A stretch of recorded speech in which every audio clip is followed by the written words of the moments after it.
Gimana ceritanya? Jadi saya kaget, ternyata yang bangun masjid itu bukan orang Islam.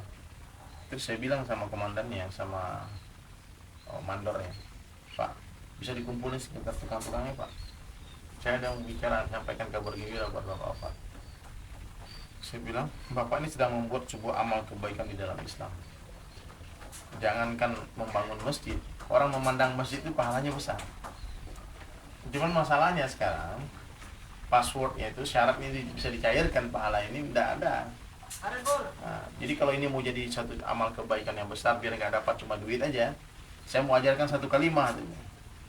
Kalau Bapak ucapkan kalimat ini, maka Bapak kerja di sini bukan hanya dapat duit, tapi dapat pahala juga. Apa itu Pak? Yang mudah lah, cerita tentang asyhadu la ilaha illallah. Boleh ceritakan siapa itu Allah. Itu 7 orang itu anggur-anggur, semua senang. Dan semua yang saya lihat ya, semua orang yang ucapkan syahadah itu pasti gembira, pasti dia langsung bahagia setelah itu. Karena hadis Nabi kan, ya Yohanes qul la ilaha illallah, ucapkan la ilaha, kamu akan bahagia. Jadi siapa saja orang yang kita suruh ucapkan la ilaha illallah ini pasti bahagia. Akhirnya gitu. Ada video rekamannya di HP saya. Akhirnya Orang Islam kan gitu. mereka syahadat. Syahadat. Orang Bali. Hari ini tuh hari yang terindah dalam kehidupan bapak-bapak. Dan saya kasih tahu, bapak sekarang sudah Islam. Dan ternyata orang Bali ini dibilang sudah Islam, dia gembira. Aneh ya? Dia senang. Kan Bali dalam, mana sih? dalam pandangan Bali Berugul, dalam pandangan mereka itu Islam tuh keren.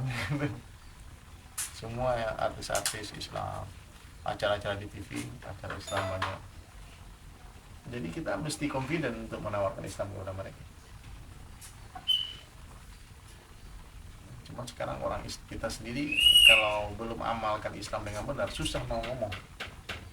Kalau orang yang belum amalkan agama dengan benar, terus dia cerita Islam kepada orang yang non Islam, itu seperti orang yang jual obat panu tapi dia panuan. Orang mikir juga kan, aduh, Jual obat panas gitu.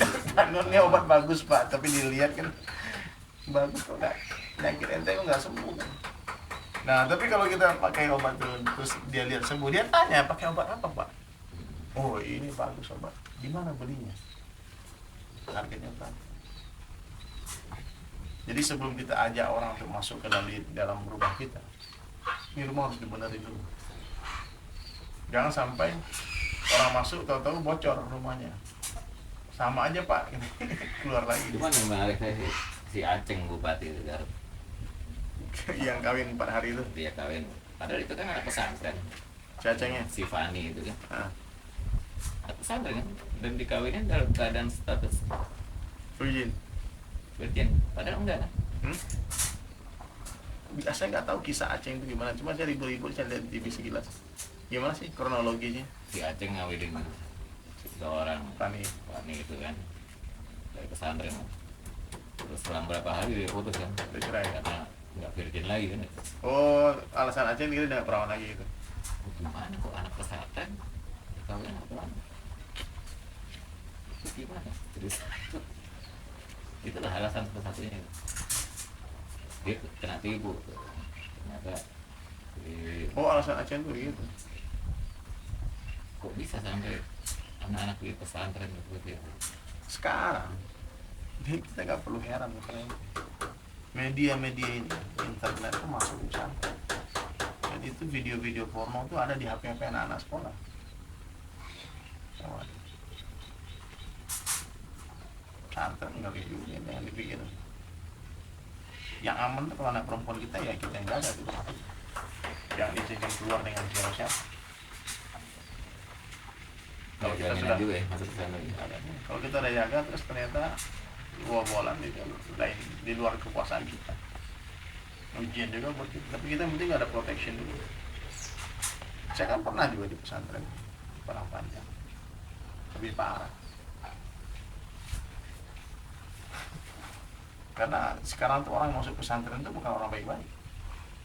Orang tua yang sudah ingin melepaskan semua beban masalahnya, anaknya udah nggak bisa lagi diatur mau sekolah umum, nggak mau macam-macam dan narkoba, masuk pesantren, lepas tanggung jawab, lepas beban, akhirnya anak-anaknya ngerusak orang lain. Kalau saya bilang sekarang tuh, kalau anak nakal jangan di pesantren, rehabilitasi. Yang pesantren tuh orang-orang yang pengen jadi ulama. Kalau anak tuh nggak pengen ada keinginan untuk jadi habis Quran dan ulama, jangan masuk pesantren, masuk ke sekolah umum, nanti dia kenalkan dakwah gitu. Nanti merusak yang lain. Sekarang kalau anak-anak nggak lulus sekolah nih, pilihan terakhir pesantren. Nah, makanya rusak. Pakai tempat pembuangan aja. Jadi anak kita itu mesti kita tanya, kamu mau apa makna? Cita-citamu apa sayang? Pas mau jadi ini pak, montir pak. Sekolah kan STM, teknik mesin. Tidak semua anak kita tuh harus jadi ulama. Ulama tuh hukumnya fardu kifayah. Mesti ada ulama, tapi tidak semua harus jadi ulama. Kalau anak kita harus jadi, pengen jadikan anak kita ulama, ada syaratnya. Yang pertama, syaratnya kita tidak boleh mengambil manfaat dunia dari keilmuan itu. Akhirnya anak kita masukin pesantren ingin jadi dai kondang biar tarifnya mahal, dapat duit lagi, haram.